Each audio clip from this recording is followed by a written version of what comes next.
नमस्कार आप सभी दोस्तों का विजय एजुकेशन एंड न्यूज चैनल पर मैं हूं आपका दोस्त सलमान पूनिया, ज्योग्राफी लेक्चरर। आज आपके सामने मैं पूरे पाठ्यक्रम विश्लेषण को लेकर के उपस्थित हुआ हूं। जैसा कि आपसे वादा किया गया था कि हम 1 फरवरी से हमारे नए बैचेस शुरू करने जा रहे हैं, तो ज्योग्राफी ऑफ राजस्थान का जो सिलेबस है वो मैं आपके सामने लेकर के यहाँ उपस्थित हुआ हूँ कि आपको क्या क्या टॉपिक्स में किन किन चीजों को पढ़ना है और कहां से पढ़ना है।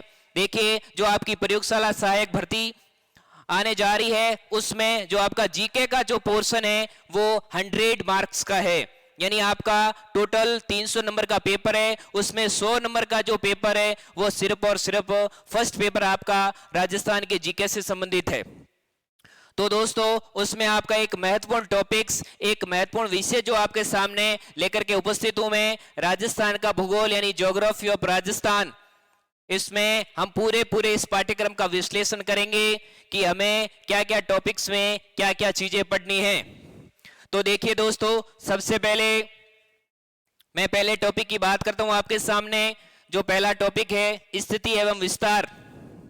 इस टॉपिक में हम क्या पढ़ेंगे कि राजस्थान की स्थिति भारत के संदर्भ में कैसी है, यानी राजस्थान भारत के कौन से प्रदेश में बसा हुआ है। जैसे राजस्थान भारत के उत्तरी पश्चिमी भाग में स्थित है, तो उसमें हम राजस्थान की सीमाएं, राजस्थान की उत्तर से दक्षिण की लंबाई, राजस्थान की पूर्व से पश्चिम की चौड़ाई और पूरा संपूर्ण विश्लेषण करेंगे। राजस्थान की आकृति कैसी है और इसके कितनी अंतरराज्यीय सीमाएं लगती हैं और किन किन देशों से राजस्थान की सीमाएं लगती हैं। तो अंतरराष्ट्रीय और अंतरराज्यीय इन दोनों सीमाओं का हम विश्लेषण करेंगे।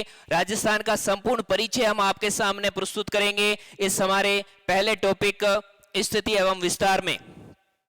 तो देखिए दोस्तों, जो हमारा सेकंड टॉपिक यहां आप नजर आ रहा होगा, मुख्य भौतिक विभाग, यानी राजस्थान के कौन से फिजिकल डिवीजन है। मुख्य राजस्थान 4 भौतिक विभागों में बंटा हुआ है। देखिए दोस्तों, पहला है मरुस्थलीय प्रदेश, फिर आता है सेकंड नंबर पे अरावली पर्वतीय प्रदेश, और फिर आपका थर्ड नंबर पे आता है मैदानी प्रदेश, और फोर्थ नंबर पे आपका है पठारी प्रदेश।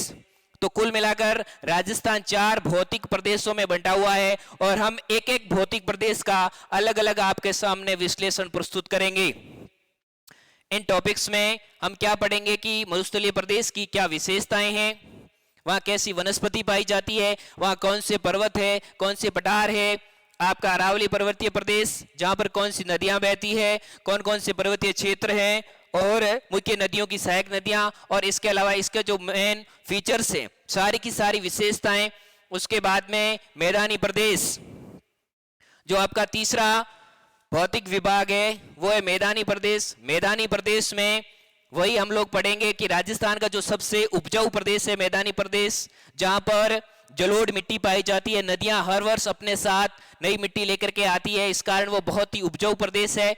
अध्ययन करेंगे हम इस मैदानी प्रदेश में। जो अगला आपका इसी पोर्शन का जो चैप्टर रहेगा, पठारी प्रदेश, राजस्थान का दक्षिणी पूर्वी पठारी प्रदेश, और उस पठारी प्रदेश का हम संपूर्ण विश्लेषण आपके सामने प्रस्तुत करेंगे। कौन कौन सी नदियां हैं, कौन कौन सी फसलें हैं, कौन कौन से खनिज हैं।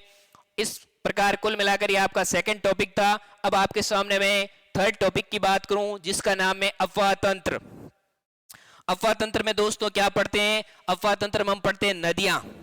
राजस्थान में कौन कौन सी नदियां बहती है, और इस टॉपिक में हम ये भी पढ़ेंगे कि कौन सी नदियां कहां से निकलती है और कहां को गिरती है, उनकी सहायक नदियां कौन सी है, और नदियों के किनारे बसे हुए प्रमुख नगर, ये भी अध्ययन हम इस टॉपिक में करेंगे। नदियों के अलावा इस टॉपिक में हम आपके सामने झीलें भी पढ़ेंगे कि राजस्थान में कौन कौन सी खारे पानी की झीलें हैं और कौन कौन सी मीठे पानी की झीलें हैं। जैसे आना सागर झील अजमेर में स्थित है, उसी प्रकार नक्की झील माउंट आबू में स्थित है। बहुत सारी झीलें, राजस्थान की गेब सागर झील है जो डूंगरपुर में स्थित है। बहुत सारी झीलें, सारी झीलों का अध्ययन और नदियों का अध्ययन हम लोग इस 3 नंबर टॉपिक में करेंगे जो आपके सामने है, अफवाह तंत्र। अब फोर्थ नंबर पे जो आपका टॉपिक है उसका नाम है जलवायु। राजस्थान की जलवायु कैसी है, कि राजस्थान में जो भौतिक प्रदेश आपके सामने दिए गए हैं, इन सारे प्रदेशों में कौन कौन सी वहां पर आपकी जलवायु पाई जाती है। जलवायु का संपूर्ण अध्ययन हम इस 4 नंबर टॉपिक में करेंगे। उसके बाद आपका 5वां टॉपिक आता है मृदा, यानी साइंस के स्टूडेंट अच्छी तरह से जानते हैं मृदा यानी सॉइल्स कि राजस्थान के विभिन्न प्रदेशों में कौन कौन सी मिट्टियां पाई जाती है, रेतीली मिट्टी कहाँ पाई जाती है, लाल पीली मिट्टी कहाँ पाई जाती है, पीली भूरी मिट्टी कहाँ पाई जाती है, साइरोजेक्स और रेवेरिना मिट्टियां भी होती है जो राजस्थान के कौन से भागों में पाई जाती है। तो राजस्थान की संपूर्ण मिट्टियों का अध्ययन। देखिए दोस्तों, आपको यहाँ पर जब मिट्टियां या मृदा नाम दिया गया है तो हमें इंडिया लेवल की कोई भी मृदा की जानकारी हमें सिर्फ और सिर्फ आपके सामने राजस्थान का सिलेबस दिया हुआ है, तो आपको सिर्फ और सिर्फ राजस्थान के सिलेबस की ही चीजें पढ़नी है। आप सिलेबस से बाहर पढ़ेंगे तो बिल्कुल आप लाइन से पीछे हटेंगे, यानी आप बाकी वालों से पीछे रहेंगे। आपको सिर्फ और सिर्फ आपके जो सिलेबस में दिया हुआ है उसी के अनुसार आपको टॉपिक वाइज इन चीजों का अध्ययन करना है। नेक्स्ट आपका टॉपिक रहेगा दोस्तों 6 नंबर प्राकृतिक वनस्पति। राजस्थान में कौन कौन से प्रदेशों में कौन कौन सी वनस्पतियां मिलती है, कि उष्णकटिबंधीय वनस्पति या शीतोष्ण कटिबंधीय वनस्पति या राजस्थान के विभिन्न भागों में उपोष्ण कटिबंधीय वनस्पति, कि कौन कौन से भागों में कौन कौन सी वनस्पतियां पाई जाती है, कौन कौन से पेड़ पाए जाते हैं जो हमारे आर्थिक दृष्टि से सामाजिक रूप से हमारे लिए महत्वपूर्ण होते हैं। उन सब का अध्ययन हम इस टॉपिक में करेंगे जो आपका टॉपिक था 6 नंबर प्राकृतिक वनस्पति। 7 नंबर जो हमारा टॉपिक है बहुत ही इंपॉर्टेंट, वनस्पति से बिल्कुल संबंधित है, वन एवं वन्य जीव संरक्षण। राजस्थान में आरक्षित वन कितने हैं, संरक्षित वन कितने हैं और इन वनों में कौन कौन से वन्य जीव पाए जाते हैं। देखिए दोस्तों, जहां पर वन होते हैं वहां पर वन्य जीव तो होंगे ही, तो इन दोनों टॉपिक्स का एक साथ कॉम्बिनेशन है, यदि आप वनस्पति कहें या वन कहें या वन्य जीव संरक्षण है। यहाँ पर 2 टॉपिक्स दिए गए हैं, कुल मिलाकर ये एक चैप्टर है और काफी बड़ा चैप्टर है, अच्छा चैप्टर है। हम एक एक पॉइंट का विश्लेषण आपके सामने करेंगे। इसके बाद में इसी से संबंधित टॉपिक पर्यावरण एवं पारिस्थितिक के मुद्दे, कि राजस्थान में जो वन और वन्य जीव हैं या जो प्राकृतिक वनस्पति है वो पर्यावरण की दृष्टि से कैसी है, यानी कौन कौन से वर्तमान में राजस्थान में पारिस्थितिक के मुद्दे चर्चित हैं। जैसा कि आपको पता है कि राजस्थान में बहुत समय पहले यानी जोधपुर में एक खेजड़ी आंदोलन हुआ था, जिसमें एक विशेष जाति के लोग यानी विश्नोई जाति के लोग जिन्होंने खेजड़ी के लिए अपना बलिदान दे दिया था। इस प्रकार के पर्यावरणीय मुद्दे या इस प्रकार के बहुत से आंदोलन और बहुत सी रूपरेखाएं चर्चाएं हमारे राजस्थान में हुई है। वो सारे के सारे मुद्दे हम आपके सामने लेकर के उपस्थित होंगे। एक छोटा सा टॉपिक और 9 नंबर आपके सामने आ रहा है मरुस्थलीकरण। बहुत ही छोटा सा टॉपिक है। मरुस्थलीकरण ये होता है कि मरुस्थल का आगे से आगे की ओर प्रसार होना। जिस प्रकार यहाँ गर्मी के महीनों में जो गर्म हवाएं चलती है जिन्हें हम लू कहते हैं, और वो गर्म चलने वाली हवाएं अपने साथ मिट्टी को एक स्थान से उड़ाकर अन्यत्र स्थान पर ले जाती है, तो दोस्तों जिससे मरुस्थल का प्रसार होता है, जिसे रेगिस्तान का मार्च कहते हैं, द मार्च ऑफ डेजर्ट, जिसे रेगिस्तान का मार्च कहा जाता है, जिसे हम मरुस्थलीकरण भी कहते हैं। तो वो हमारा टॉपिक होगा, टॉपिक नंबर 9। उसके अलावा देखिए दोस्तों, हमारा जो 10 नंबर टॉपिक है कृषि, जलवायु, प्रदेश एवं प्रमुख फसलें। इस शब्दों से या इन शब्दों से आप बिल्कुल भलीभांति परिचित है। राजस्थान में 10 कृषि जलवायु प्रदेश हैं, यानी विभिन्न राजस्थान के पूरे नक्शे को 10 कृषि प्रदेशों में बांटा गया है। कौन कौन से प्रदेश में कौन कौन सी फसलें होती हैं और इसमें इंपॉर्टेंट चीज की कौन सा कृषि प्रदेश किन किन जिलों में विस्तृत है, उसका अध्ययन हम करेंगे और बिल्कुल मैप वाइज अध्ययन करेंगे ताकि आपको बिल्कुल समझ में आ जाए कि कौन सा कृषि प्रदेश है। इसके बाद में उन कृषि प्रदेशों में कौन सी फसलें पाई जाती है, जैसे राजस्थान में बाजरा सर्वाधिक होता है, एवं गेहूं कौन कौन से जिलों में होता है, चना कौन कौन से जिलों में होता है, अमेरिकन कपास राजस्थान के कौन से जिलों में होती है, वो भी अध्ययन हम इस चैप्टर में करेंगे, जो आपका चैप्टर रहेगा चैप्टर नंबर 10। इसके बाद में देखिए दोस्तों, आपके सामने नेक्स्ट टॉपिक आ रहा है चैप्टर नंबर 11 पशुधन, यानी राजस्थान में मरुस्थलीय प्रदेश, मैदानी प्रदेश और इन सभी भागों में विभिन्न प्रकार के बहुत ज्यादा जीव जंतु पाए जाते हैं, पशुधन पाए जाते हैं, भेड़, बकरियां, गायें, भैंसे जितने भी हैं, ऊंट है, जैसे राजस्थान में अगर इंडिया की बात करें तो सर्वाधिक ऊंट है राजस्थान में पाए जाते हैं। और एक इंपॉर्टेंट चीज और, पशुधन में जो आपके एग्जाम से रिलेटेड क्या सवाल आता है दोस्तों, कि कौन सा पशु या कौन सी नस्ल कौन से पशु की है। प्रश्न पूछा जाएगा कि मेरिनो नस्ल कौन से पशु से संबंधित है। तो इस प्रकार के प्रश्न नस्लों से संबंधित प्रश्न आपके इस 11th नंबर चैप्टर में ज्यादा आते हैं। फिर आपके 12th नंबर जो चैप्टर है उसका नाम है बहुउद्देशीय परियोजनाएं, ऐसी परियोजनाएं जिनके उद्देश्य एक से अधिक हैं।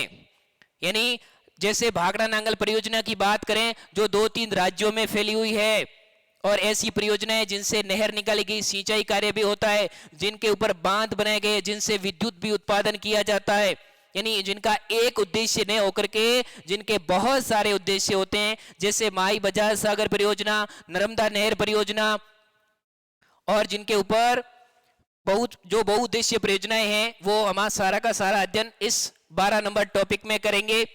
इसके बाद में देखिए दोस्तों, जो आपका नेक्स्ट टॉपिक आता है वो सिंचाई परियोजनाएं, कि राजस्थान में कौन कौन सी परियोजनाएं हैं जिनका उपयोग सिर्फ और सिर्फ सिंचाई के लिए किया जा रहा है, यानी जिन परियोजनाओं से सिर्फ किसानों को लाभ होता है, ऐसी सिंचाई परियोजनाओं का अध्ययन करेंगे। इसके अलावा देखिए नेक्स्ट आपका टॉपिक है जल संरक्षण। जैसा कि आपको पता है कि राजस्थान का संपूर्ण पश्चिमी भाग है, या जिसे हम पश्चिमी भाग कहें, पूरा मरुस्थल से ढका हुआ है, और यहाँ पर मरुस्थल है वो एक प्यासी भूमि की जमीन होती है, यानी जहां पर जल बहुत ही कम होता है। तो जल संरक्षण की राजस्थान में प्राचीन समय से महती आवश्यकता रही। हमारे बीच पुराने जमाने में लोग घरों में टांके बनाते थे, यानी ये पौराणिक जल संरक्षण की विधि है। और आज के समय में कौन कौन सी विधियां हैं जिनके द्वारा जल संरक्षण किया जाता है? पुराने जमाने में गाँव में तालाब खुदाए जाते थे, और इन तालाबों से भी जल संरक्षण किया जाता था, ताकि आवारा पशु या जितने भी लोग हैं वो सारे के सारे अपने जल का उपयोग कर सके। फिर जो हमारा नेक्स्ट टॉपिक रहेगा मेरे दोस्तों, 15 नंबर टॉपिक परिवहन।